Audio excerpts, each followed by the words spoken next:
রবীন্দ্রনাথের গল্পে আমার এখনো কাজ করা হয়নি, আর এরকম একজন নির্মাতা, ওনার কাজ, আগের কাজটি আন্তর্জাতিকভাবে প্রশংসিত হয়েছে, ওনার সঙ্গে কাজ করার তো আগ্রহ তো অবশ্যই ছিল।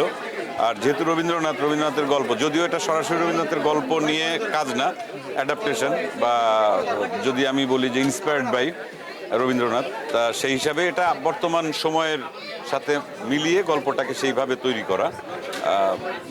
আমি মানে পুরো স্ক্রিপ্ট পড়ার পরে আমার মনে হয়েছে যে এই গল্পটা আসলেই সমসাময়িক।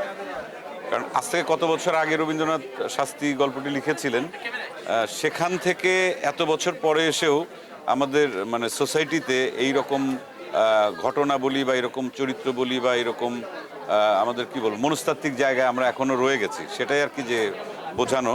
এ কারণেই মানে রবীন্দ্রনাথ তো সবসময় মনে করি সমসাময়িক, কারণ এখনো আমরা সবাই রবীন্দ্রনাথের গান বলি, কবিতা বলি বা গল্প বলি, এখনো মনে হয় কি যে পড়লে পরে বা শুনলে পরে মনে হয় যে বোধহয় আমার জন্যই লেখা বা আমাদের জন্যই লেখা বা এই সময়ের জন্যই লেখা। তা সেই আগ্রহের জায়গাটা অনেক বেশি ছিল রবীন্দ্রনাথের কোনো গল্পে কাজ করা।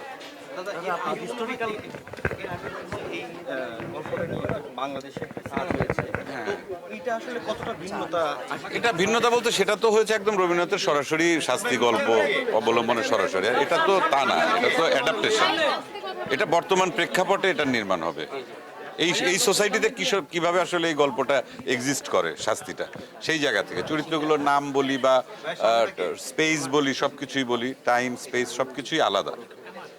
আজকের পর হয়তো নতুন একটা টপিক ভাইরাল হবে যে পরিমণি শাস্তি দিতে আসছে চঞ্চল চৌধুরীকে। এই যে পরিমণির সাথে যুক্ত হওয়া, গ্ল্যামারের সাথে আপনার যে অভিজ্ঞতা, সব মিলিয়ে ইন্ডাস্ট্রিতে কি ধরনের পাচ্ছেন? না না না, গ্ল্যামারাস তো অবশ্যই পরিমণি গ্ল্যামারাস নায়িকা। সেই সাথে গ্ল্যামারের পেছনে তো আসলে ছুটলে হবে না, অভিনয়ের পেছনে ছুটতে হবে। তা ওর অভিনয় গুণের আমি ভক্ত, বা একসঙ্গে অভিনয় করব, এটা হচ্ছে আমার কাছে সবচাইতে সৌন্দর্য। তো প্রত্যেকটা মানুষের সৌন্দর্য, এটা সৃষ্টিকর্তা যেভাবে যাকে তৈরি করেছেন ওটাই তার সৌন্দর্য। তার যোগ্যতাটা কোনটা এবং সে ভালো অভিনেত্রী, তার সঙ্গে কাজ করবে, এটার জন্য আমি অনেক বেশি মানে আমার ভালো লাগা বা আগ্রহ আছে। দমের শুটিং শেষ, এখন পোস্ট প্রোডাকশনের কাজ চলছে। দম তো ঈদে রিলিজ হবে। খুব ভালো কাজ হয়েছে।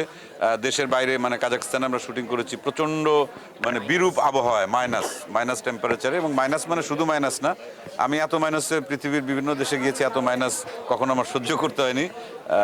-7, 8, 9 পর্যন্ত এই মধু তো খেতে হতো একটু শরীর গরম রাখার জন্য, এই আর কি। দাদা, আপনার এক ধরনের কাজ দেখে দর্শক অভ্যস্ত, সেই জায়গা থেকে কখনো চঞ্চল চৌধুরীকে আসলে মনে হয় বা গল্প কি আসে না যে একটু নাচ গান থাকে না, নায়ক নায়িকা যেভাবে থাকে, বা এই সিনেমাতে কোনো গান থাকবে কিনা, যেহেতু আপনি বলছেন একটু ভিন্ন আঙ্গিকে প্রেজেন্ট করেন? হ্যাঁ, না আসলে ওই যারা এখন না সিনেমায় যদি কেউ নাচ করে, কোনো নায়ক বা নায়িকা, তার সেই নাচটা শিখতে হয়। আমি যেটা শিখি নাই, হ্যাঁ, আমি ফাইট শিখি নাই, তা আমি তো আসলে ওই ধরনের চরিত্রে আসলে অভিনয় করতে পারবো না। আমি যেটা পারি সেটাই করি। না, যেটা পারি না সেটা ইচ্ছা কেন হবে? ফাইটে দেখলাম, অভিনয় তো দেখি, ফাইটে দেখছি, এবার কি এইগুলোও যোগ হবে কি? নিজেকে তো প্রতিনিয়তই ভাঙছেন, আপনার হিস্টোরিক্যাল কাজ একের পর এক সাকসেস। দেখা যাক সামনে যদি আবার ওগুলো শিখি টিকি, তাহলে হয়তো, কিন্তু বয়স তো হয়ে গেছে, হাড্ডি গুড্ডি ভেঙে যাবে আর কি। নাচতে গেলাম, দেখা গেল হাত ভেঙে গেল। না, ওনারা তো বহু বছর নেচেছেন, শিখেছেন, আমরা তো আবার একটু ট্রেনটা আলাদা। তবে আমি আমার মতো করে করি, আবার যদি নতুন কিছু যদি কখনো করা হয়, তখন হয়তো শেখার চেষ্টা করব। আর শেখার তো কোনো শেষ নাই, চরিত্রেরও কোনো শেষ নাই। কবে কোন চরিত্র করতে হয়, সেটার জন্য কি কি শিখতে হয়, এটা ভবিষ্যতে বলে দেওয়া যাবে।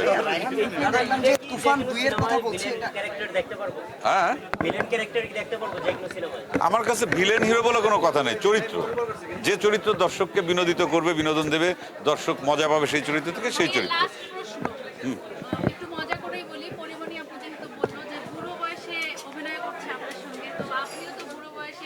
আমি বুড়ো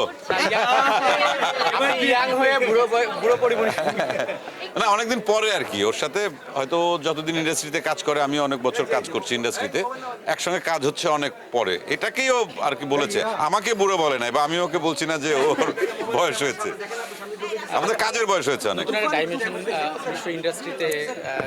হ্যাঁ, এরকম দরকার আছে তো, বিভিন্ন ধরনের মানে কি বলবো ট্রান্সফরমেশন, বিভিন্ন ধরনের কি বলে এটা গবেষণা দরকার আর কি, যে বিভিন্ন ধরনের কাজ দিয়ে, এটা ভালো তো, এটা তাতে নতুন কিছু বের হয়ে আসবে। থ্যাংক ইউ ভাই।